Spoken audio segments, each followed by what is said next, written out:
Are you in a career that you don't like or stuck, maybe wondering which way to go? Maybe you've been working for the past, 10, 15 years, climbing your way to the top, pursuing that goal, only to get there and look around and think, is this what I wanted after all? Or am I happy? Or is this everything that I wanted it to be? It's really common to have a crisis of confidence when you don't really know what your purpose is in work. You're going in each day, perhaps you're feeling like this isn't what you'd signed up for or isn't how you imagined it to be.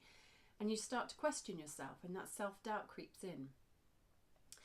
Career change is something that can come up for many people during the course of their career, but it can be hard to face into that career change when everything that you've known has been the pursuit of a particular goal for some time. For those of you that don't know me, I'm Zoe Hawkins and I am a leadership coach. I have a special interest in confidence and generally just all things that produce a happy life, really.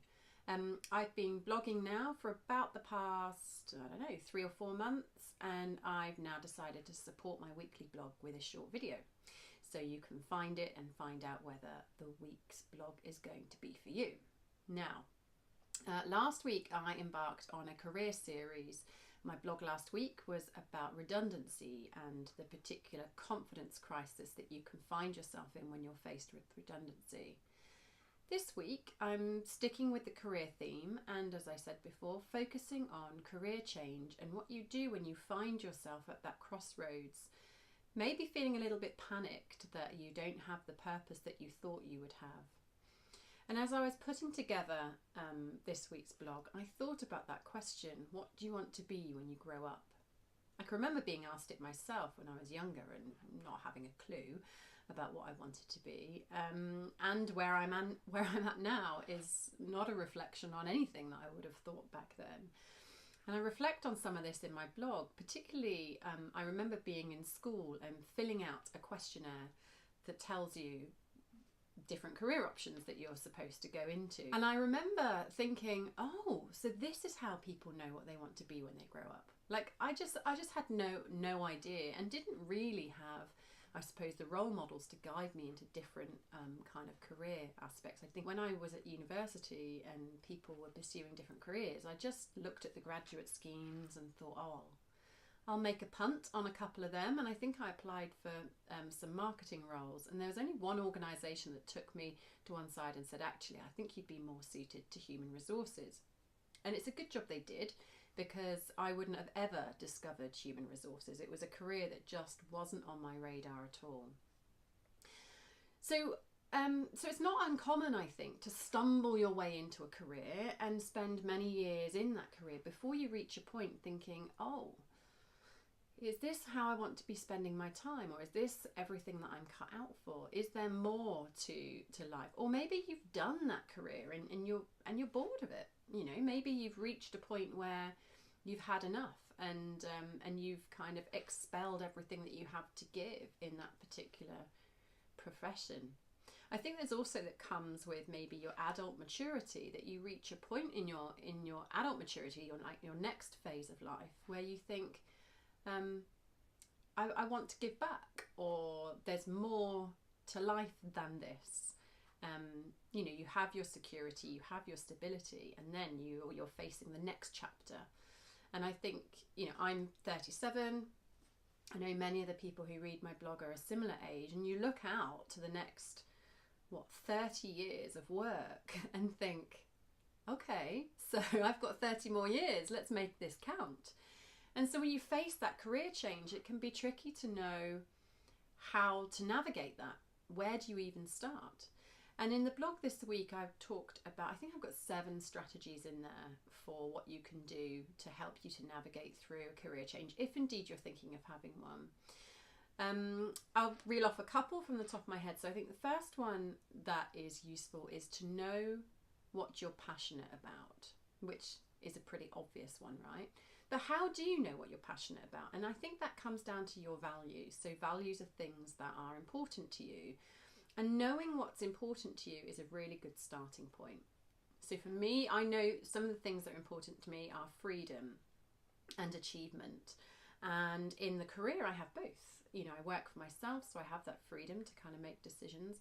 And achievement, I'm a very goal orientated person. So for you, what is it that is important to you at work? So is it belonging? Is it acceptance? Is it recognition?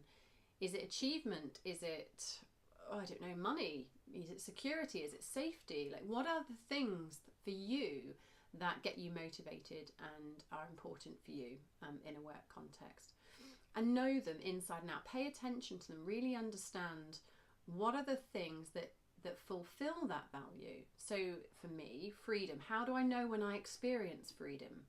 How do I know when I experience achievement? So for me, achievement is very much tied in courage. So the more courage I can take, the more of a greater sense of achievement that I feel when I'm fulfilling that value. So know your values, pay attention to them. That's one thing that will help you in moving forward with your career. The second one is about knowing your strengths. And I think this is about not apologizing, you know, so being bold, being able to name what your strengths and talents are. We're taught, some of us anyway, from an early age to, you know, not brag, or perhaps it's culturally challenging for us to talk about what we're good at. But actually, this is where you really need to be able to talk about what you're good at and recognize it. Chances are the talents that you have are things that come very easy to you, and so you'll overlook them or dismiss them. But things that you find easy are not necessarily things that others find easy. And so it's really important to just tune in to those things that actually are your special gifts and talents, because the more you can kind of play to those, the easier your career journey is going to be. So that's kind of two of the things that I talk about. Another thing that I talk about in terms of career change is this piece around knowing that it is okay to not have all of the answers.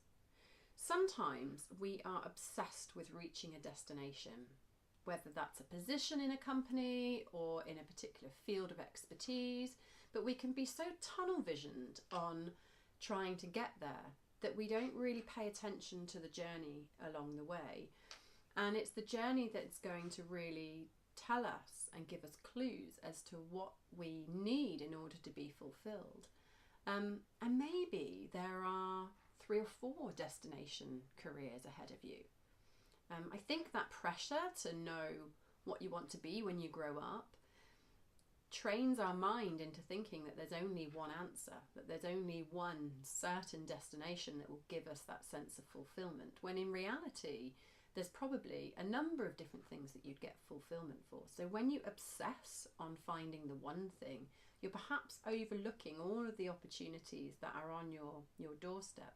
And it's okay to try one and perhaps it not be everything that you wanted it to be.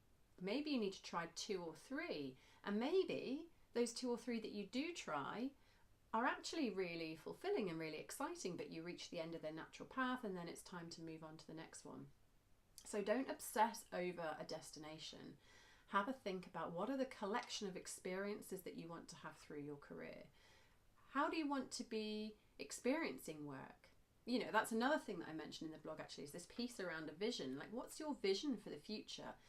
Not your vision of what role you want and what company you want to be in, but what sort of a person do you want to be? Who do you want to be working with? What kind of environment do you want to be working in? What sort of life-work blend do you want to be having? What will it feel like when you get there? How will your life be different as a result of that? So rather than thinking about the details of that vision, think about your vision from a collection of experiences and what you want to achieve. So those are just a few of the 7 things I think that I share in the blog. I hope that's enough for you to be intrigued. Either that's enough to be helpful, or that's enough for you to be intrigued to hop on over to my website and take a look at some more. And you can find me at www.zoe-hawkins.com/blog. Thanks for listening. Bye.